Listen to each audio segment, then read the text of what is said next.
Morning, family. How we doing? Good. You seem somewhat awake this morning.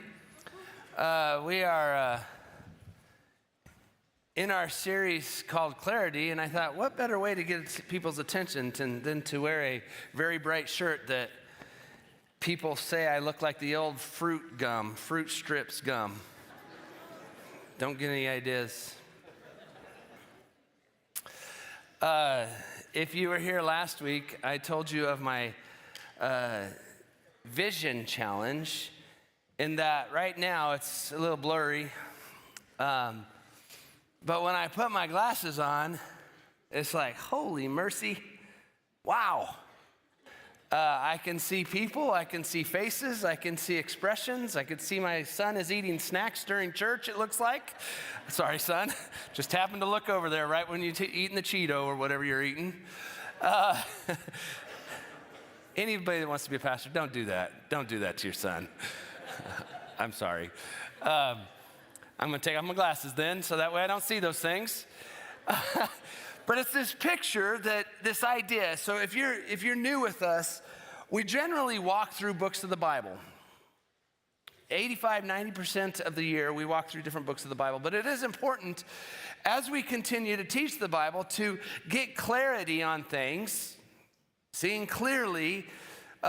When we look at salvation, if we're going to communicate that Jesus loves you and he wants to be in a relationship with you, there is clarity behind understanding that. There is clarity behind understanding the Bible. If we're going to say that we trust this Bible to be 100% truth, that it was written over 1,500 years, over in 3 different languages, over 3 different parts of the world, 66 books by 40 different authors, we need to have validity and truth behind it, clarity in what we believe.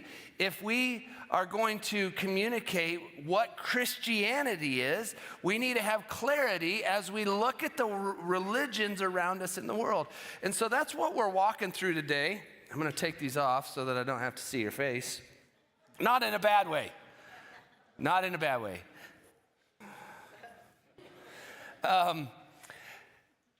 This is not made up. This is actually very fitting to what took place today. It's really fast, this week. It's really fascinating. I'm teaching on world religions today. This past week proved my point, where somebody came into my office and they said that they had a conversation with someone that said, all paths ultimately lead to God. We just choose to do the Christian path because we think that that's a good one. But all paths lead to God. So it brings forth some very good questions. Do all religions lead to God? And does it really matter what you believe? Now, if you're a church person, it is really easy for you to get kind of angry with that question. Like, that's a dumb question. Let me challenge you, though. If you're seeking, that's a very fair question. Extremely fair. Do all religions lead to God? Does it really matter? That is a real and very good question. Because if you know Jesus, love Jesus, have a relationship with Jesus, then you should be able to answer with clarity what that looks like. And so what I want us to do today is I want us to look at the 4 major world religions, and I want us to answer a few questions and come to a conclusion on a few questions. And we're going to start with the question, aren't all religions basically the same? Man, I've got everybody's attention right now. Everybody's like, where is he going right now? Stay with me. The idea that all religions lead to God is based on the assumption that when you strip them down to their essentials, they're basically the same. Now, we're going to see that there are some similarities, but we're going to also see that there are some significant differences. For example, most religions share a common ground in moral teaching, right? Right and wrong. Most religions have some form of the golden rule, that treat others the way that you want to be treated. However, when you look more closely at the differences, it becomes clearer and clearer and clearer. So let's look at the four main religions of the world. I'm talking world religions. Let's start with Buddhism. Buddhism, there's about 500 million followers. It began around 500 AD. This man, Siddhartha Gautama, he was born into a royal family in what we call Nepal now, and although he lived this life of privilege, he became deeply troubled by the reality of human suffering. He eventually leaves his home, his family, and he wants answers. And so on his search, after years of seeking spiritually and what he would call meditation, he attained enlightenment. Now this happened under a tree, like a Bodhi tree or something like that, where he received this enlightenment, and at that point in time, he became what many of us know as Buddha, the enlightened one. He taught that suffering is caused by craving and attachment, and that freedom from suffering comes through letting go of those desires and following a path of spiritual discipline and insight. Now, I'm going to stop right there and just say, I'm going to do everything I can within my means to stay serious and not get too sarcastic, because there's a lot of areas I want to get sarcastic on, but bear with me here. So Buddhism, 500 million people. The next religion would be Hinduism. Hinduism, there's about 1.2 billion Hindus worldwide. 95% of them live in India. It's the third largest religion. Hinduism began about 1400 BC, and its roots are pretty much found in this Indo-European people and their love for folklore and mythology, and it's grounded in the gods and the goddesses of fertility. And it's a different religion to get a handle on it, frankly. I would describe it kind of like holding Jell-O. Like it's really hard to really get a grasp on what's taking place. Honestly, this is where today in the Western world we get this New Age movement. This is where a lot of the belief systems are coming from, is this Hindu belief. And it's popular amongst different celebrities. I think like Oprah Winfrey, Julia Roberts, some of those people, they ascribe to this. And then you have Islam. Now, Islam is about 2 billion people. Islam is the fastest growing religion in the world today. Islam began early 7th century by a man named Muhammad who lived in the city of Mecca, and around 600-ish, 610 AD, Muslims believed he began receiving revelations from Allah. And he was receiving these through the angel Gabriel, and he started preaching these messages in Mecca, but faced some opposition while he was there. And so about 622 or so, he leaves Mecca and migrates to Medina. This is an event that we know as the Hijra. It's part of the Islamic calendar. While in Medina, his message gained acceptance, and a growing community formed over time, and he and his followers eventually returned to Mecca, and the city came under Muslim control.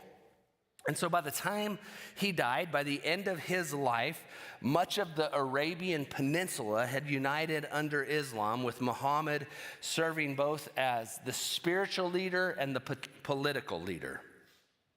Now, fastest growing religion in the world. Church people, that is not something to be happy about. Then you have Christianity. Christianity is still by far the largest religion with 2.64 billion people. It is exploding Christianity is exploding in Africa and parts of Asia. Just explode, the movement of Jesus is on fire in some of these places. Now, for those of you that are new to church and just trying to figure things out, I'm going to be pretty basic with you. Christianity centers on the life and teaching of Jesus. He was born in the 1st century. Christianity teaches he was born of a virgin, fully God, fully man. He lived a sinless life marked by truth and compassion and miraculous works. At around the age of 33 or so, he was crucified. He was believed to be sacrificed to pay the penalty for humanity's sins. Christians believe that on that 3rd day, he rose from the dead and conquered sin and death, and that he ascended to heaven, where he now sits at the right hand of God, interceding for believers. Now, we can see from those 4 very, very brief, we can get into some more details on those, but very brief descriptions that there are differences of origin, right? Right away. But what I want to do is to help us understand this question. When we ask the question, aren't all religions basically the same? Let's ask 2 simple questions that each religion, if they are, should have agreement on. How about this? Who is God? Surely, right? Surely, God is not surely. Surely the religions could agree on something like this. Well, Hinduism says that there are many gods. I've been to India, and they do believe there are a lot of cows, there are a lot of animals just walking the streets. They believe that those are gods, or they believe that those are and moms or dads or whatever. They believe primary and an impersonal, all-pervading force of the universe they call Brahma. But Hinduism, it's pantheistic, meaning God is in everything. And what that means is God could be the pew, or God could be the building, or you could be a god, or your dog could be a god. You know, that idea. A tree's a god. There are some sects of Hinduism where they have over 330 million gods, different gods. So it gives you an idea there. Buddhism says there's no personal God. There may be a good and a bad in the world, but not a personified in a single God. Islam says that Allah is God, and as we often hear now, not all Muslims, you need to know this, not all Muslims are militant fundamentalists who hate the U.S. I have some friends who are Muslims who I have been trying to reach for years. We have very good conversations. They are very good people. But they are very clear that it is not the same person as Jesus. They do not recognize Jesus as God. Allah is not just a different name for Jehovah. Allah only is God to them. And Christianity says that Jesus is God, that he is one and the same as God the Father. Monotheistic, one God. Now, Hindus say Jesus was a good God among many. Buddhism says Jesus was a mortal man. Islam says that Jesus was a prophet along with Abraham and Jacob, those type of things, Muhammad. You can see when we see this clearly that there is not a whole lot of agreement between these religions on who God is, right? Now let's look at this question. What about heaven? What about heaven? Surely the major religions could agree on heaven. Not exactly. Hinduism, on the other hand, says that heaven is an absorption, whatever that means. It's not really a place that you just become a single drop in the ocean of the universe. It's this ultimate consciousness. This is where I want to be really sarcastic, but I'm not going to be. Maybe I just kind of was. Buddhism says that there's no heaven. It doesn't exist. There's a nirvana, which is ultimately nothingness. Islam believes that there is a heaven, that it's called paradise, and it's full of wine, women, and song, but you must earn your way there, right? It's only for the good. They're the only ones that get to go to paradise. Christianity says there is a heaven, but you can't earn it. You must receive it. It is a gift, a free gift from God. Now, it is important that we see that we see the major religions of the world can't even agree on the basic beliefs of who God is and what heaven is. So that should tell us right up front that major religions are not basically the same. All religions are not the same. It's an uninformed opinion that decides that all religions are the same. And here's what I mean. Anytime you hear someone say that all religions basically teach the same, you can now know that they haven't looked or compared them. We just did two simple comparisons, God and heaven. And in reality, the more religion you study, the more differences you're going to find. Now, this is going to bring up a question, because some may say, well, isn't it enough to just be sincere?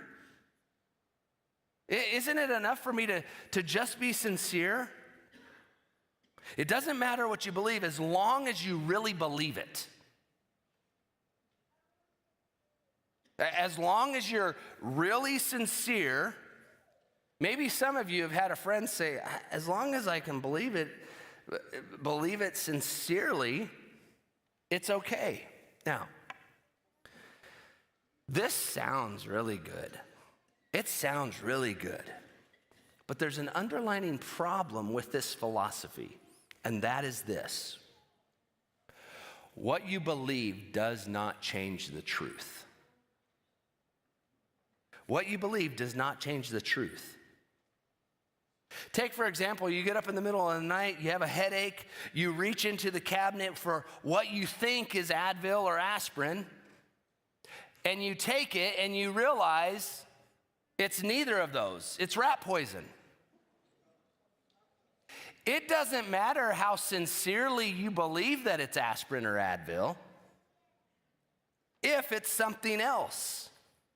There's a proverb that says there's a way that seems right to man, but in the end leads to death. Some of you might remember, a lot of you might remember, Jim Jones.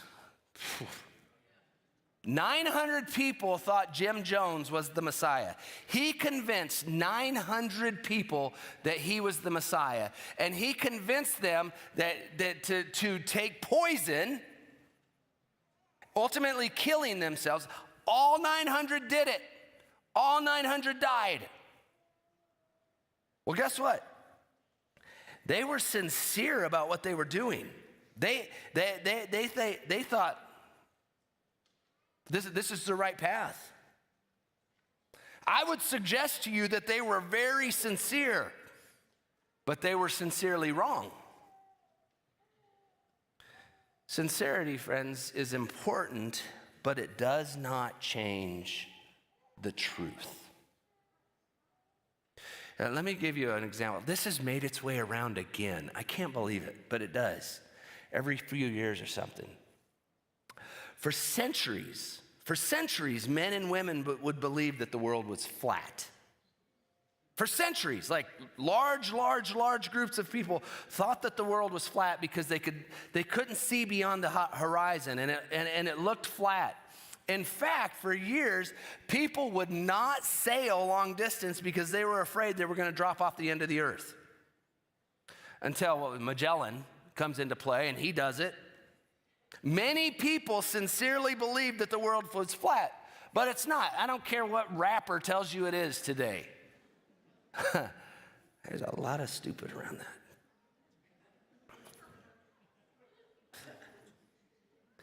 I mean, talk to the astronauts about this, right? We just had some astronauts come back. One of the astronauts, this is fascinating. Well, he gets off, and what does he says, I'm not a religious person, but I asked for a chaplain. When the chaplain walked in the room, he's had a cross on his collar. He said, that has a whole different meaning. We'll get into that someday because it's fascinating. But just because your belief is sincere doesn't mean that it's correct. Now, Let me ask you this. As we look at the world religions, as we investigate this, the question should be asked, is Jesus the only way? Is Jesus the only way?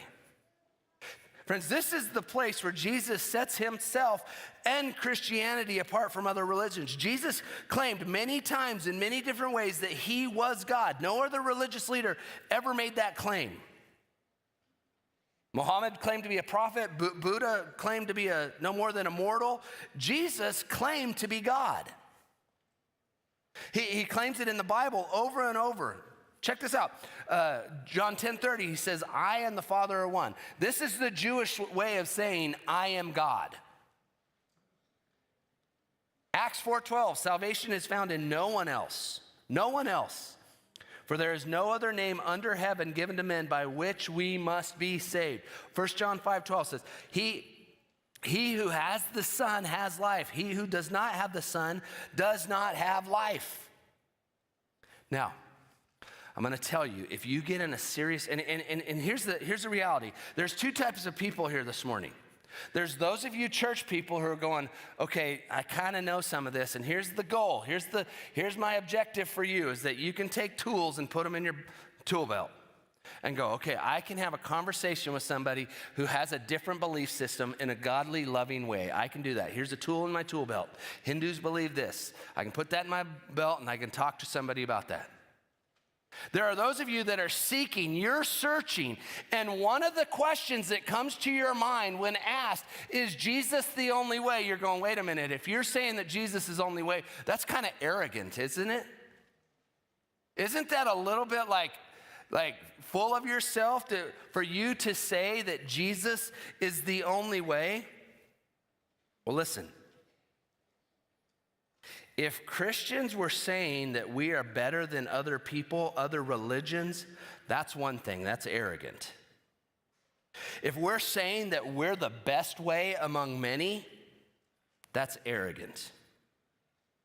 We're not saying Jesus is the best way. Some of you looked up. He's the only way. He's the only way. And guess what? We didn't say it. He did. I'm the way, the truth, and the life. No one comes to the Father except through me. That's what he says. It's been stated this way. I tried to figure out who said this, but I couldn't find it. Other religious leaders say, follow me and I'll show you how to find the truth. But Jesus says, I am the truth.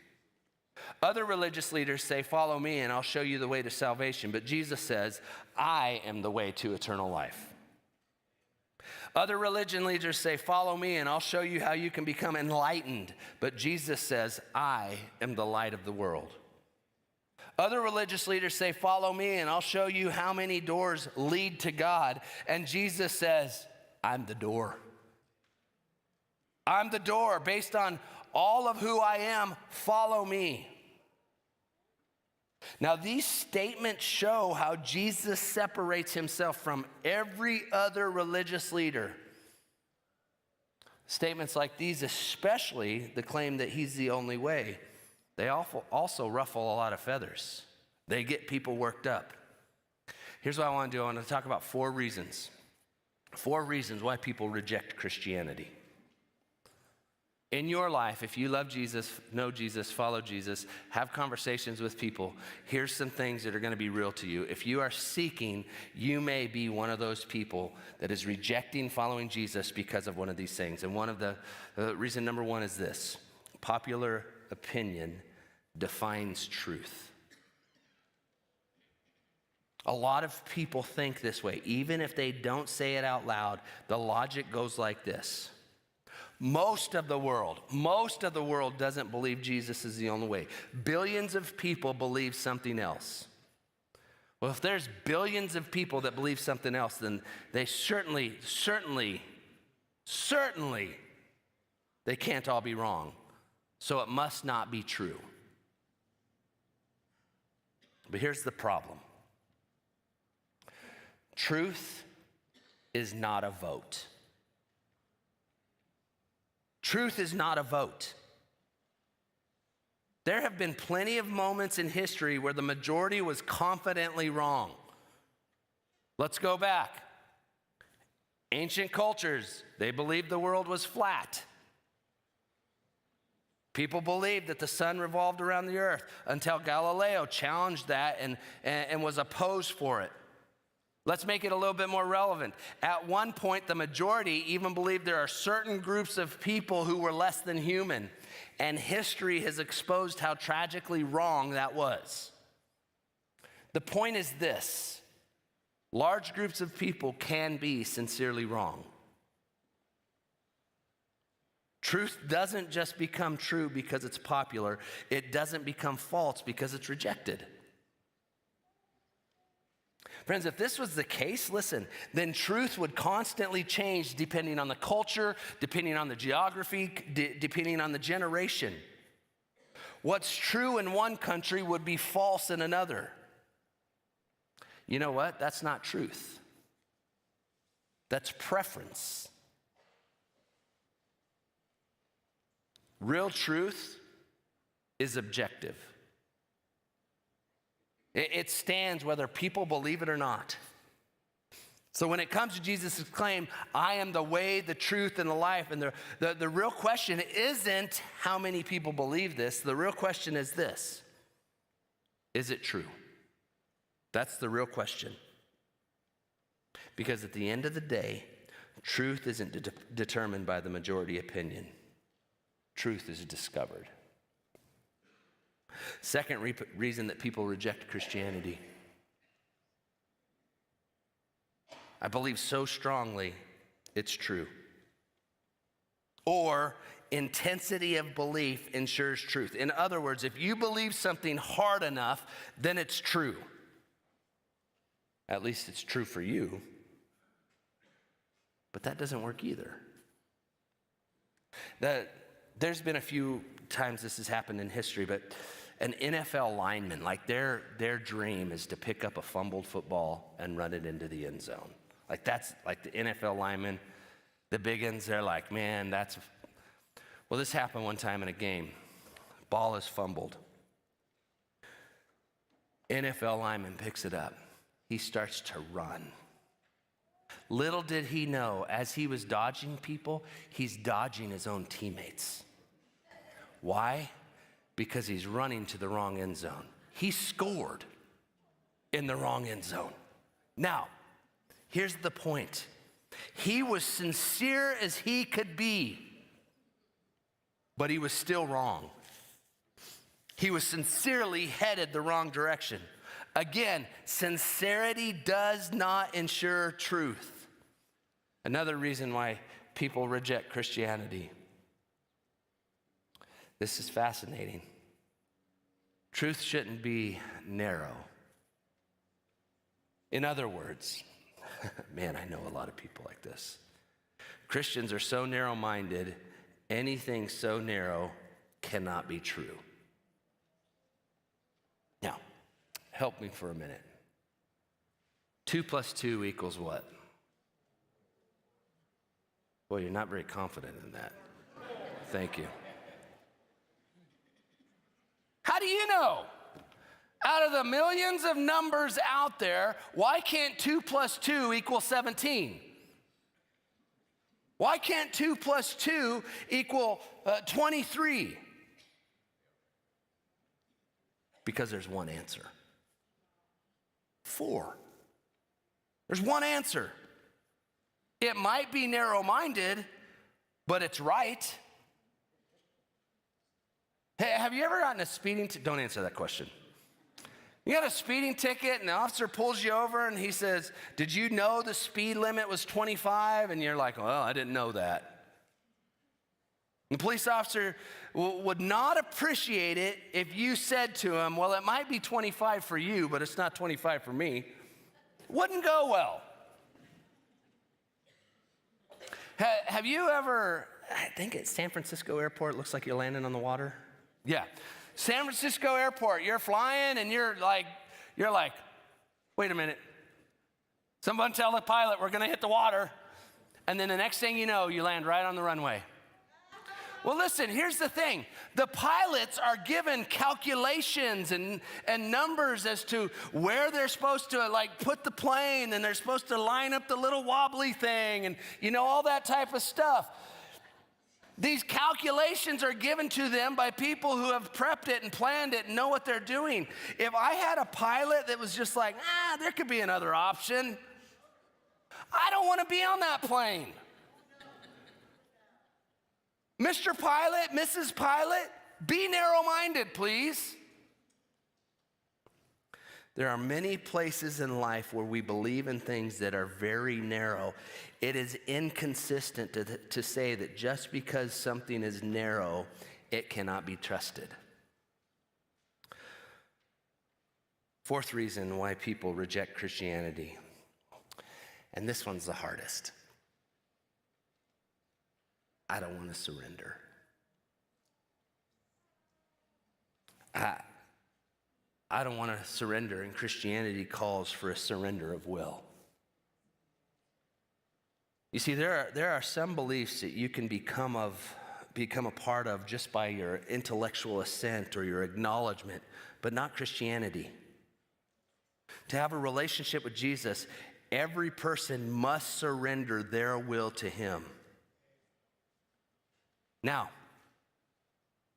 I think I've told you this before, but I have somebody, I know somebody who has said to me, I would rather burn in hell than bow my knees to God.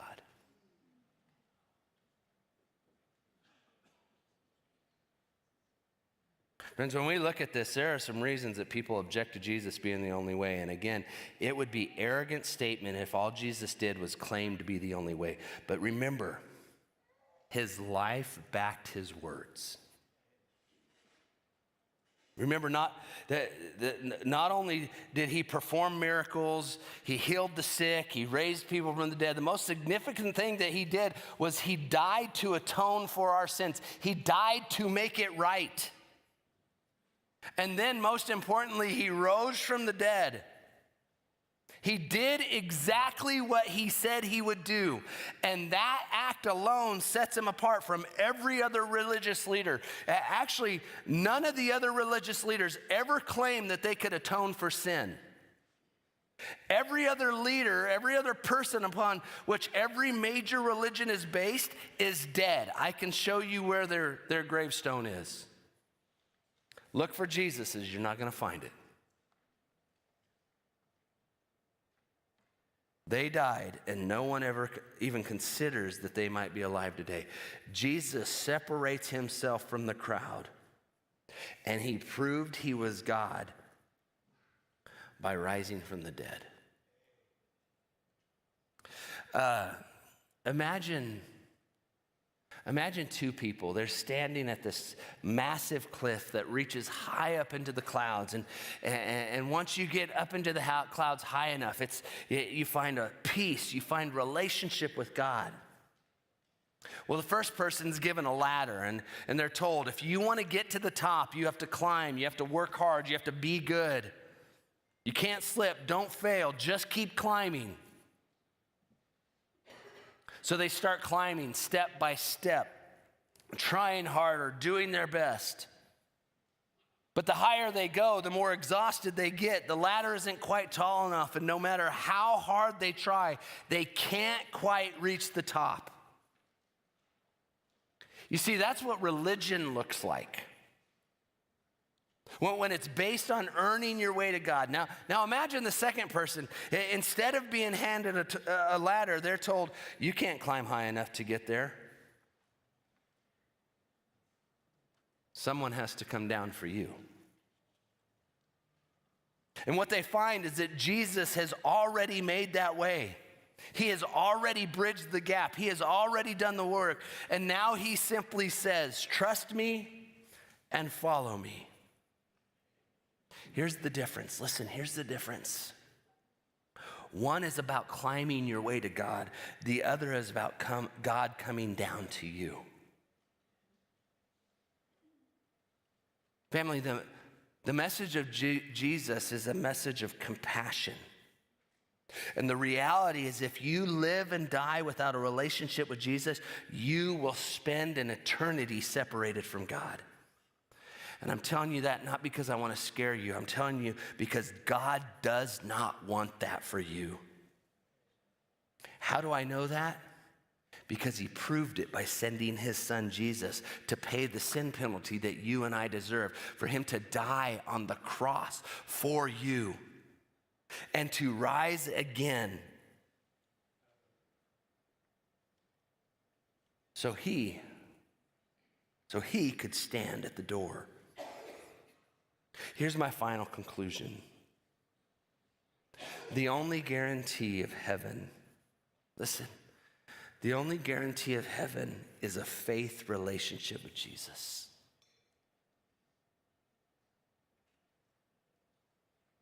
Family, I believe that Jesus says there's not many paths to God. There's one. And it's through him.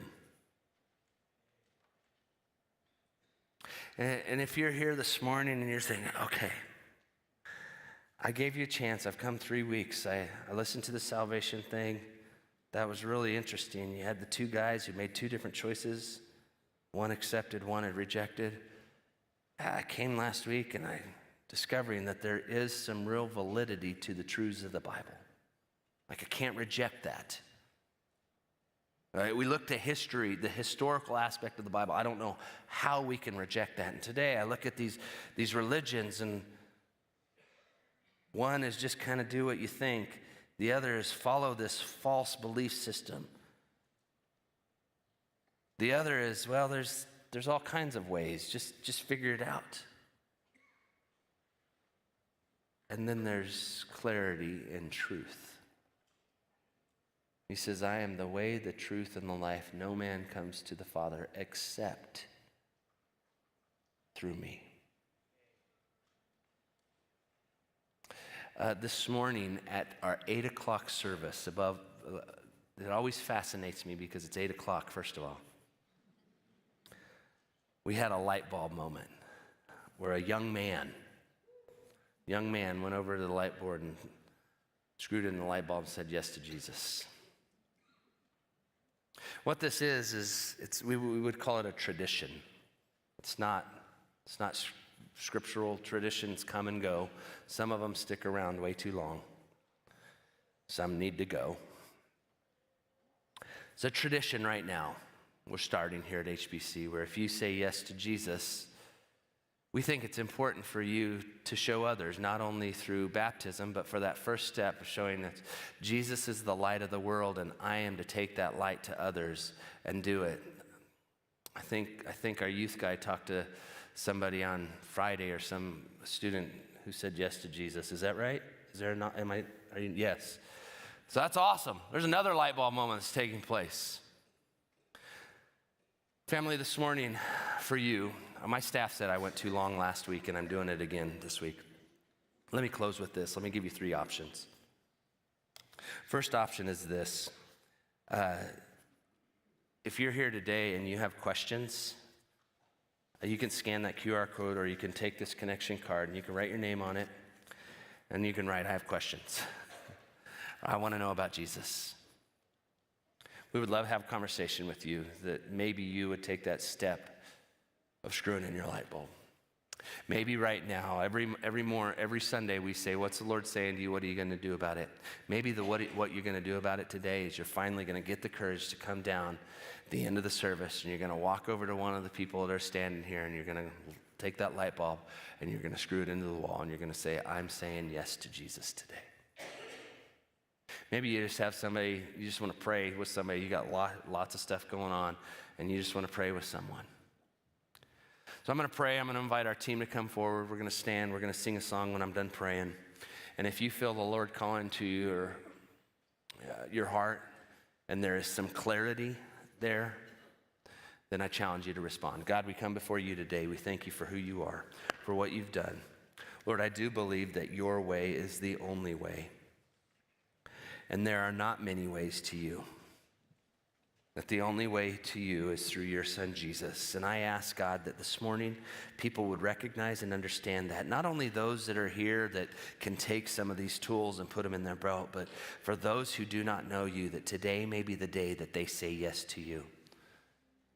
That a light bulb went off in their head. They're like, okay, I can't fight this any longer. I need to pursue you, fall in love with you, follow you, make you the leader of my life. And so, Lord, I just ask that you would give those in this room the courage to take that step of coming down and talking with someone this morning. Lord, I know there's some hurting hearts here today as well. Think of the young man I spoke with earlier, just hurting. God, if somebody here needs to just pray with someone, would you give them that courage to do that as well? So, Lord, we love you. Thank you for the clarity you give us in this. And we give you all the praise and the glory. And it's in your son's name we pray. Amen. Would you stand? And if you want to respond, we have some folks to my right and left that would be more than willing to meet with you.